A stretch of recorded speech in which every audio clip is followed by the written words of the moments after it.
Hello and welcome back. My name is Neeraj Sharma. जब कोई इंसान किसी सही काम को करने की तरफ जाता है, जैसे किसी की सहायता करना, तो उसे एक छोटे से बहाने की ज़रूरत पड़ती है और वो उसी बहाने से सामने वाले की सहायता कर देता है।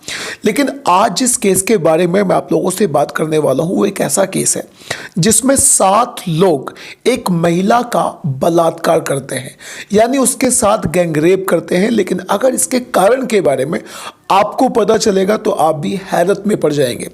वो 7 लोग उस महिला का केवल इसलिए गैंगरेप कर देते हैं कि वो महिला उनकी बिरादरी की ही थी और वो किसी गैर बिरादरी के मर्द के साथ एक संबंध स्थापित उसने किया हुआ था, यानी उसके साथ वो एक अफेयर में थी। और जब आप इस केस की पूरी डिटेल्स को सुनेंगे तो आप भी चौंक जाएंगे कि आखिर कोई इंसान किसी के साथ में इतनी ज़्यादा बदतमीजी कैसे कर सकता है। तो इस केस की पूरी डिटेल्स के लिए दोस्तों मैं आपको लेकर चलता हूँ कर्नाटक के हावेरी में। कर्नाटक के हावेरी में एक तहसील है जिसका नाम है हनागल, और उसी हनागल तहसील में एक होटल के अंदर एक मुस्लिम युवती यानी एक मुस्लिम महिला जिसकी उम्र 26 साल है, वो अपने एक दोस्त के साथ बैठी हुई थी जिसकी उम्र 40 साल थी। वो दोनों आपस में एक दूसरे के साथ बातें कर रहे थे। सब कुछ बहुत अच्छा चल रहा था, महिला बहुत खुश थी और वो व्यक्ति भी बहुत खुश था।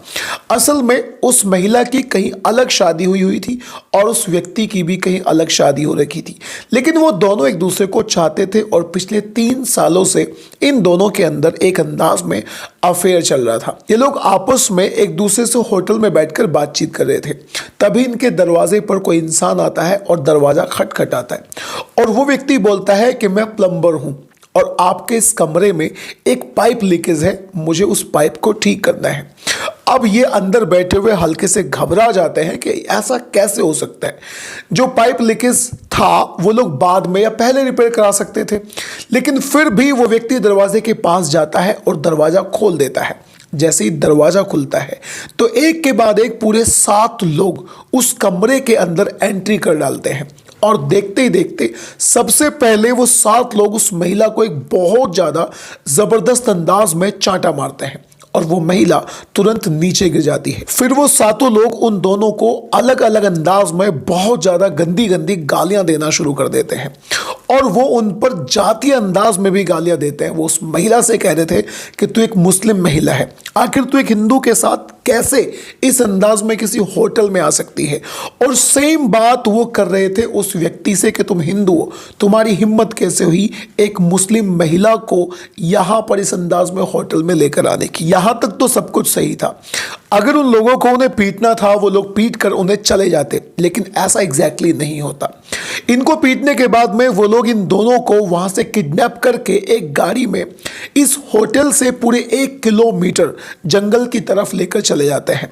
उस व्यक्ति को वहां ले जाकर और भी बहुत ज़्यादा पीटना शुरू कर देते हैं और उस महिला को जो मुस्लिम महिला थी और वो 7 लोग भी मुस्लिम थे, वो उस महिला को थोड़ा सा अलग को लेकर जाते हैं और फिर एक एक करके उसके बदन पर से कपड़े निकालना शुरू कर देते हैं और साथ में बाकायदा उसकी एक वीडियो भी बनाते हैं। ये सब करने के बाद वो 7 लोग अलग अलग अंदाज में उसके साथ गैंग रेप करते हैं।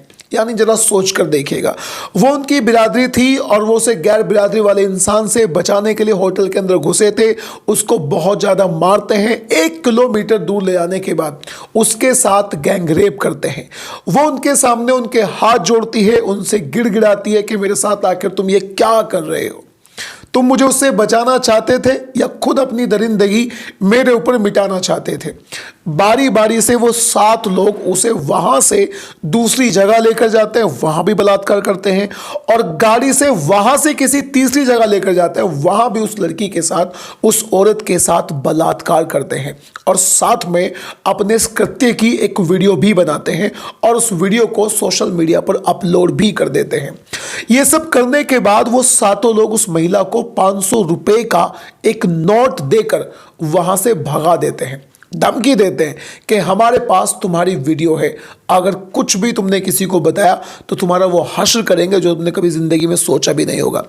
वो महिला वहां से सीधा अपने घर चली जाती है, यानी अपने पति के घर चली जाती है और इस समय पर उन लोगों ने उस महिला को उस व्यक्ति से नहीं मिलने दिया जो उसके साथ में आया था और वो असल में कर्नाटक में ही रोडवेज का एक ड्राइवर है। हावेरी की एसपी जिसका नाम है अंशु, जब ये महिला उसके सामने गिड़गिड़ाकर अपनी बात बता रही थी तो वो उसे आश्वासन देती है, उससे बताती है कि तुम चिंता मत करो, बहुत जल्द मैं तुम्हारे सारे के सारे जो रेपिस्ट हैं, बलात्कारी हैं, उनको अरेस्ट करके दीवारों के पीछे, सलाखों के पीछे डाल दूंगी। हावेरी की एसपी अंशु ने बताया कि सीआरपीसी की धारा 164 के तहत बयान दर्ज किया गया है और उसी अंदाज में इनके ऊपर केसेस भी लगाए जाएंगे। असल में इनके जो रिपोर्ट दर्ज कराई थी वो होटल के स्टाफ ने भी कराई थी, लेकिन जब वो महिला अंशु एसपी के सामने बैठकर गिड़गिड़ा रही थी, अपने बारे में उसने बताया तो अंशु एसपी के भी आंसू निकल आए और वो भी बहुत ज़्यादा परेशान हो गई और वो उसे पूरा वादा करती है कि जो उसके दोषी हैं उनको पूरे अंदाज में जितनी भी ज़्यादा से ज़्यादा सख्ती से उन्हें सज़ा दिलाई जाएगी, वो पूरी वही सज़ा दिलाने की कोशिश करेंगे। और जब पुलिस ने इन लोगों से पूछा कि तुम्हें पता कैसे चला कि ये लोग एक होटल के अंदर हैं, तो लोगों ने बताया कि जिस ऑटो से ये दोनों लोग आए थे उस ऑटो वाले ने इन 7 लोगों को इनके बारे में बताया है। उस ऑटो वाले ने बताया था कि इन दोनों को देखकर उसे थोड़ा सा शक हुआ कि ये लोग पति पत्नी नहीं है और इसी चक्कर में वो पूरे 7 लोगों को, अपने दोस्तों को बता देता है और उसके बाद में वो इस दरिंदगी को अंजाम देते हैं। अब इन 7 में से 3 लोगों को अरेस्ट कर लिया जाता है। 3 लोग हॉस्पिटल में उनका इलाज चल रहा था, इलाज के बाद में उनको भी अरेस्ट कर लिया जाएगा। असल में वो 3 लोग बाइक से बहुत ज़्यादा ओवर स्पीडिंग से भाग रहे थे, इसीलिए उनको चोट लग जाती है और फिर उन्हें हॉस्पिटल में ले आकर एडमिट करना पड़ता है। अब दोस्तों, इस तरह के केसेस के बारे में आपकी राय क्या है? क्या उसे हिंदू लड़के से मिलना की सजा उसके साथ बलात्कार ही करना मिलना था? आप जो कुछ भी कहना चाहते हैं अपनी राय कमेंट बॉक्स में जरूर बताइएगा। और दोस्तों, अगर आपको क्राइम स्टोरी सुनना अच्छा लगता है तो do subscribe to this channel.